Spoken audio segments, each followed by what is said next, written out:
পাড়ার কিছু কিছু কাকিমারা আছে যারা সকালবেলা মর্নিং ওয়াক করতে বেরোয়, কিন্তু মর্নিং ওয়াক করাটা তাদের মেইন উদ্দেশ্য না। মেইন উদ্দেশ্য হচ্ছিল প্যাকেট ভর্তি ফুল নিয়ে বাড়ি ফেরা।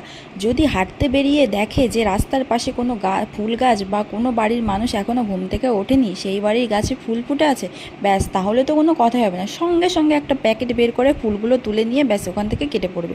কিন্তু ফুল তুলছে সেটা বড় কথা না, বড় কথাটা হচ্ছিল কি, যে তাদেরও তো বোঝা উচিত না যে যে বাড়ির গাছের ফুল আমি ছিঁড়ছি, সবাই তো পুজো করে না, পুজো করতে কম বেশি সবারই ফুল লাগে। তো যে বাড়ির গাছ থেকে আমি ফুলটা ছিঁড়ছি, যদি 4টে ফুল ফোটে আমি 2টো ফুল রেখে যাই আর 2টো ফুল নিয়ে যাই, তারাও তো পুজো করবে। কিন্তু না, কিছু কিছু মানুষরা সেটা বুঝবে না।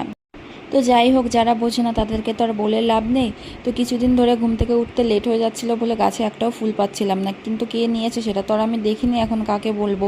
তো যাই হোক না কেন, আজকে ঘুম থেকে উঠতে একটু লেটই হয়ে গেছে, তাও দেখি যে গাছের ফুল যেমন তেমনই রয়েছে, কেউ আজকে আসেনি। তো আজকে মন ভরে ফুল ছিঁড়লাম, ছিঁড়ে আজকে পুজো দিলাম, যাক মনটা একটু ভালো হয়ে গেল।